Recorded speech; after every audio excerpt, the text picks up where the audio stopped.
I'm fifth generation farmer. We've all got the same name, which is interesting. It gives you some real roots when there's been 5 people before you with the same name doing the same thing on the same land. It goes back to that old adage of it isn't really our land, we just are taking care of it for the next generation. I've had 4 generations do that for me, and I want to do a good job for our generations. You know, producing food is a wonderful, noble profession. I love it. And what we say, if we're helping people, helping the world, we're feeding the world. We're feeding the world. But man, the environment has become more and more important to me.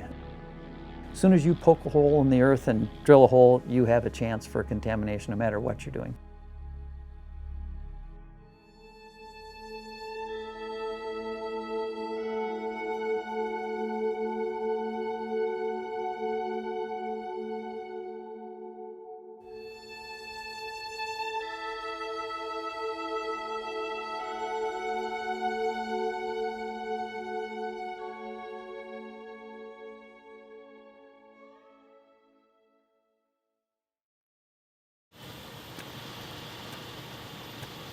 Every plant that you see out there, if it's green, it's using nitrogen to some extent.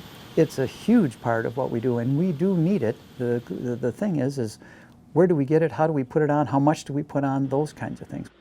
If you think you need 100 pounds, you might want to put 120 on just in case there's any leaching. Well, my gosh, leaching is exactly what the problem is, but back then nitrogen was cheap, yield was everything.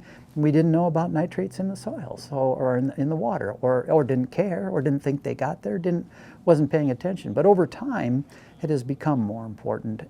And so what we want to do as farmers is we want to filter the stuff that we have. We want to make sure it doesn't get down into our water. And so when we don't do it right and it gets away, then it just keeps heading down, down, down, down, down. Sooner or later it makes it to the groundwater and doesn't hurt much there, but when you pump it up and drink it, it does, obviously. So if you get too much nitrates, it's just not good.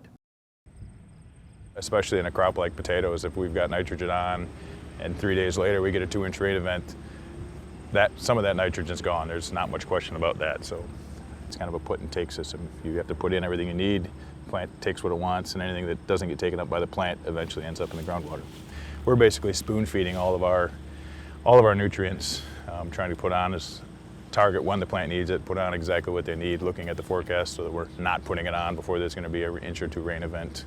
But you know, the reality is there are some days where nitrogen has to go on at some point, or the crop's going to die, and if the crop dies or gets so stressed that it's going to have quality issues or yield issues, and you aren't going to be able to make money. So it's constant, daily having to make those choices, and some days there aren't good choices. Typically all of us live on the farm, we drink the water, we eat the food off our farm. None of us are intentionally doing anything harmful to the environment. We're just trying to do as well as we can. You know, obviously somebody would say, well, why don't we just make them use less nitrogen? Well, that doesn't necessarily mean that we're going to reduce leaching. That's obviously the easiest solution. But again, it's all timing. It's not the total amount of nitrogen I use, it's when we put it on and when it rains, that sort of thing. And so just lopping off 10 or 20% doesn't mean you're going to automatically get 10 or 20% less leaching. You might not get any less leaching. And that's one of the real challenges with the problem.